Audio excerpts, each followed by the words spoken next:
Demi's got a shot at winning if she can resist the urge to become the local liquor distributor. Her whole deal revolves around this mysterious Devlin, which, apparently, is a big no-no for the little girl, even if guns were safe for them. Like, what the heck? Are guns safer than alcohol? Still, that's where we draw the line. I bet Nettie's was taking notes from some very interesting parenting advice in a blockbuster movie. Anyway, if Demi plays it smart, she can basically tank 2 hits by, recovering? Well, let's call it that. But the second she sees a teammate in need and starts running over with a spare change, and the desire to sell alcohol, well, that's where things got doomed. Sure, she makes some coin, but she also loses precious time, and in a game like this, time is literally life or death. So, choose wisely, Demi. Profits or survival. Edgar's the artist. He mostly just stares at the robot at the start, probably thinking about how he's going to paint it later. He's not exactly helping much at first, but if he survives until the end, he can use his art magic. He can make a picture that stuns the robot. Imagine the robot stopping to admire its own portrait. It's like the robot getting caught checking itself out in the mirror. This gives everyone else a chance to run. But Edgar needs to survive first, so don't get him killed, Edgar fans. He's got a masterpiece to create and a robot to embarrass. Andrew's got this in the bag. His digging ability basically gives him God mode. While everyone else is scrambling above ground, trying not to get caught by the giant robot eye, Andrew's just chilling underground, doing whatever he wants. Red light? No problem. He's subterranean, invisible, untouchable. The robot's probably just scanning the ground like, weird. No life signs. Must be a glitch. GG, Andrew. You've officially exploited the system. Melly's the bee lady. She uses her bees to zoom around a little faster. It's not super fast, but it's something. Think of it like a tiny scooter compared to a race car. The fun part is after she gets to the finish line, then she's the boss. She can use her bees to give people a ride if she likes them, or block them if she doesn't. So, be nice to Melly, or you might find yourself stuck in the dust. Luca's special skill is connecting machines, which is great if there were any machines to connect. In this game, he's basically just tagging along. He's like that one friend who brought a map to a movie theater. But if he somehow makes it to the finish line, he can do a tiny stun to the doll. It's so short, the doll probably won't even notice. It's like a fly landing on its nose. So Luca's not totally useless, just mostly. Victor, well, I'm not entirely convinced he even understands the rules of red light, green light. He's probably just sending his dog off with little notes, hoping for some kind of speed boost, which, to be fair, is a pretty Victor thing to do. But I prefer to imagine a different scenario. Victor sends his dog to negotiate with the game's mastermind. The letter goes something like, "Yo, can you chill with the game? We're supposed to be making Grandpa Burke miserable, not everyone." And then he gets a reply. "You want to make me miserable? Come at me, bro." Turns out, Victor accidentally messaged Burke instead of the game master. Again, classic Victor.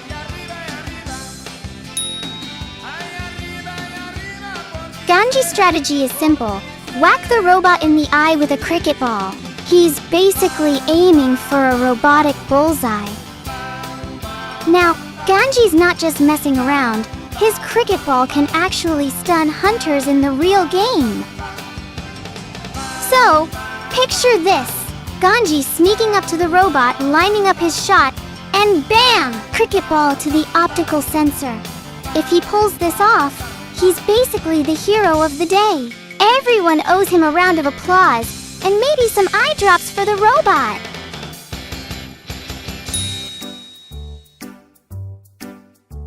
Anne's got two options, instant win or instant fail. Her glider lets her fly from the starting line straight to the finish. It's like having a cheat code, if it works.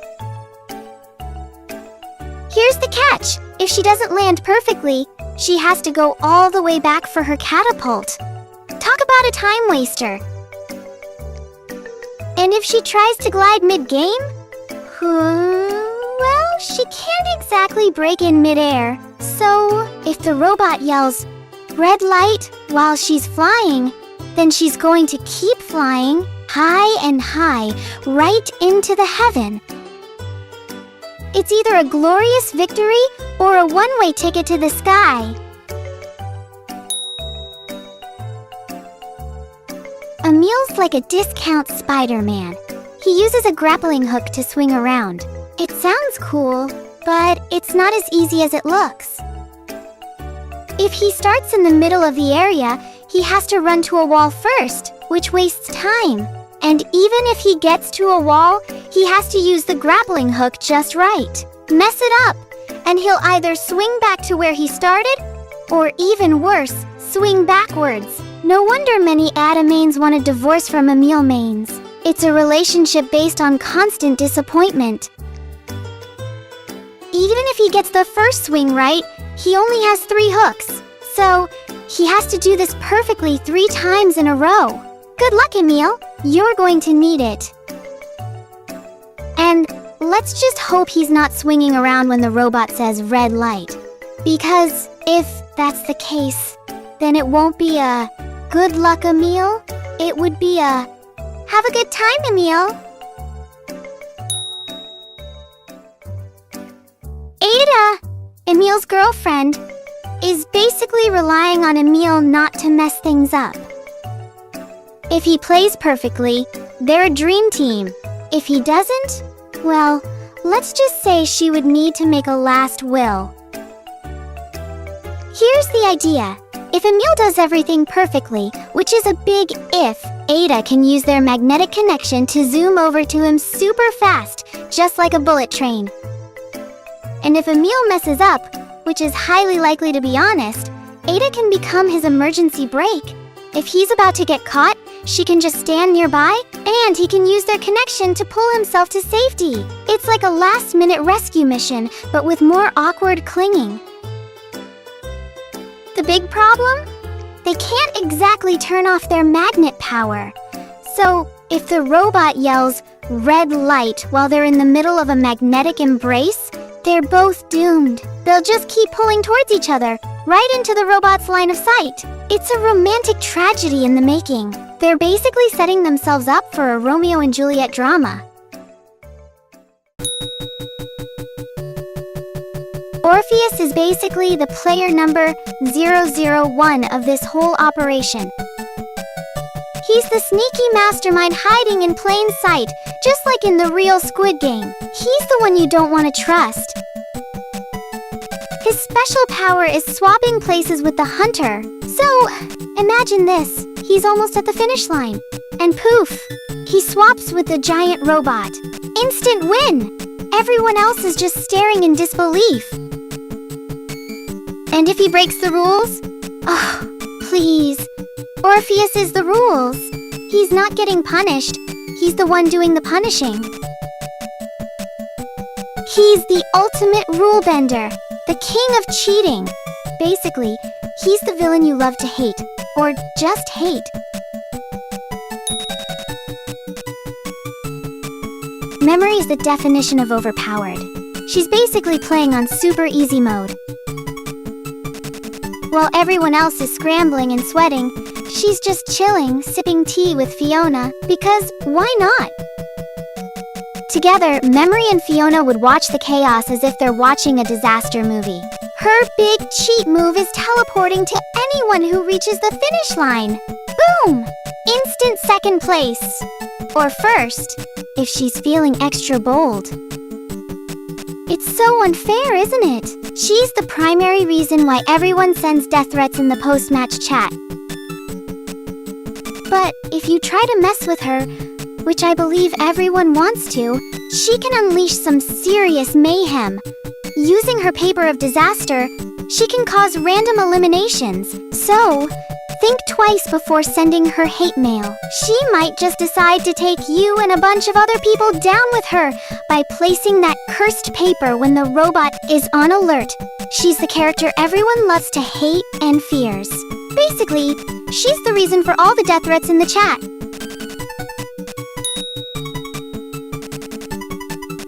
Joker's got a rocket launcher. Need I say more? He can basically blast himself and other survivors forward. This makes him super popular. Everyone wants a free ride with Joker. He's like the cool kid with the car who everyone wants to hang out with. Besides the rocket launcher, Joker's also got some fancy footwork. He can dash and stop super precisely. So, he's got a good chance of winning on his own. And while everyone wants to ride with Joker, we all know he's only got eyes for one person, Margaretha. They're basically attached at the hip, in the game story and in gameplay. She's his ride or die. Literally! Luchino's hunter form could probably just hop his way to victory. But, as a survivor, it's a bit trickier. He does have his hardening scales, though. Think of it like a personal force field. I bet it could even deflect bullets. So, Luchino's strategy is simple. Pop those scales right when the robot yells, "Red light! Pew pew!" Bullets bouncing off like nothing.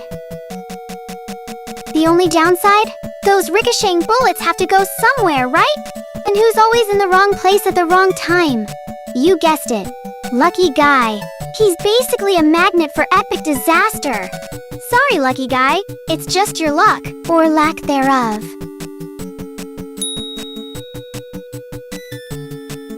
Shiyi's got one goal: smash that robot to bits. She's on a mission of robotic vengeance.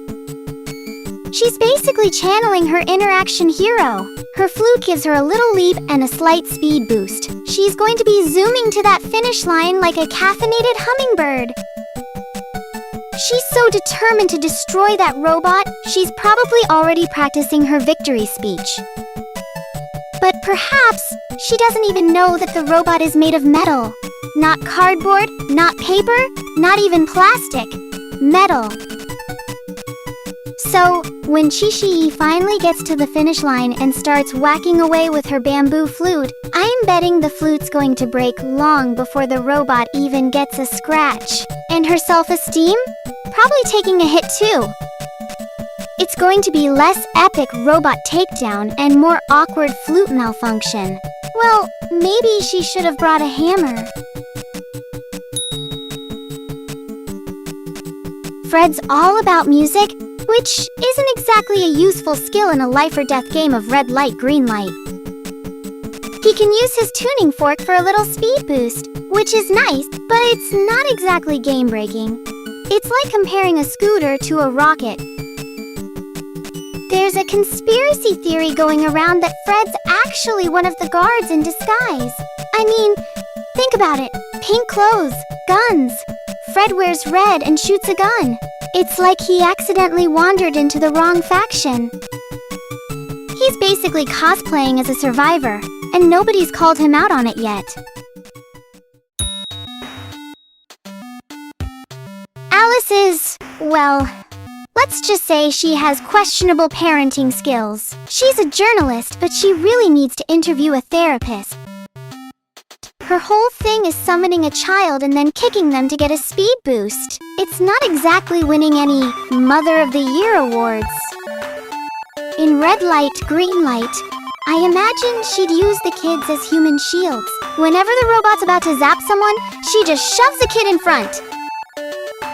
Or maybe she'll summon a kid right before the red light comes on, hoping for a lucky speed boost. It's a risky strategy, and it makes her look like a terrible person. But hey, it's a game, right?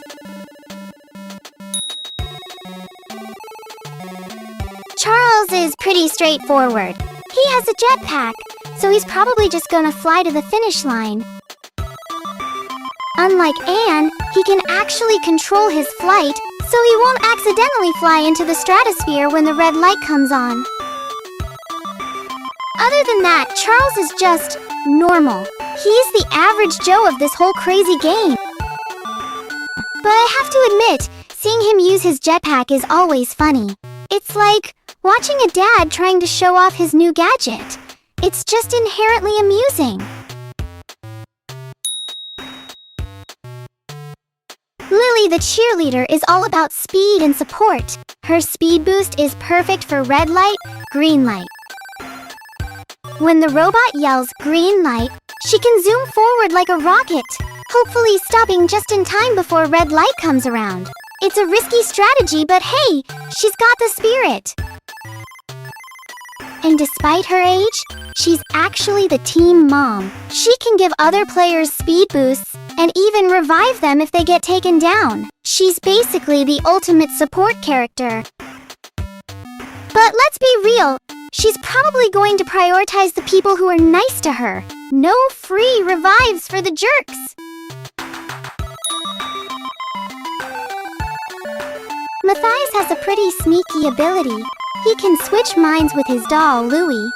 So, if the robot yells, red light, Matthias just chills in his real body, while Louie takes the heat without any pain. It's like having a personal crash test dummy. But here's the problem. Louie is just a doll. If he gets shot in the foot, he can't walk. If he gets shot in the head, he can't see. And if the guards decide to get really serious, because Matthias's ability is basically cheating, they might just bring out the flamethrower. In that case, rip Louie. You served your purpose.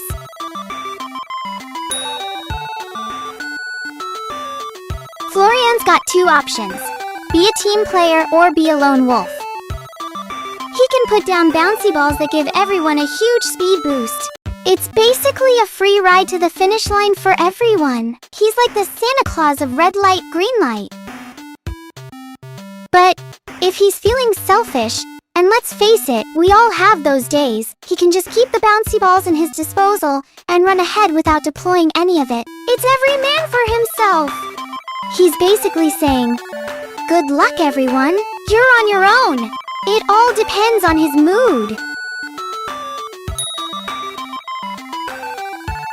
Evelyn has invisibility, which she apparently thinks means invisibility to everything, including the laws of physics. She's running around during red light, convinced she's a ghost. The robot, however, is not fooled. Even though that evil metal chunk can't see the person, it can see the evidence. Footprints. Lots of them. Unable to actually see her, the robot throws a tantrum. I know someone's moving. Just shoot at the footprints! All of them! The guards, eager to please, or just eager to shoot something, go full-on trigger happy.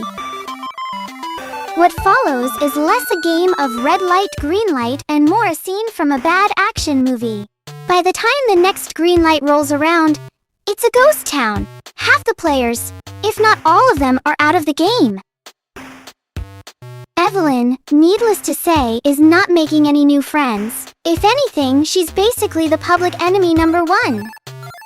Her inbox is probably exploding with angry messages. Evelyn, if you pull any more of those shenanigans, we're sending you straight to a dinosaur's den. And we're not talking about Barney, sweetheart. Richard's all about predicting enemy moves. And in red light, green light, there are only two moves. Green light and red light. So, Richard's basically a fortune teller. Just before the robot's about to yell red light, Richard throws up his shield. Boom! Bulletproof. He doesn't have any fancy speed boosts or anything, but he's basically immune to getting shot. He's playing it safe and smart. He might not be the flashiest player, but he's got a good chance of winning by just, well, not getting eliminated. Wendy's got a cloud. She can fly on it. So, while everyone else is running and sweating, she's just chilling up in the sky, sipping a cloud latte. It's the ultimate in relaxation. She can also use her cloud to heal people, which is nice. So, if anyone gets shot, which is thanks to Evelyn, they can just run under her cloud for a quick recovery. She's the ultimate support character and a potential winner, but she's relying on her skills and a bit of luck because she doesn't have any of those game-breaking abilities like memory or Fiona. She's playing fair and square. So, there you have it. That's how the Identity 5 survivors would handle red light, green light. It would be a complete and utter mess. Jokes aside, a Squid Game and IDV crossover would be insane. I'm not sure if IDV would go for something that gory though. They're more into cute stuff like Hello Kitty, which they actually did collaborate with. But hey, we can dream, right? This has been your broadcaster, Selmina, signing off.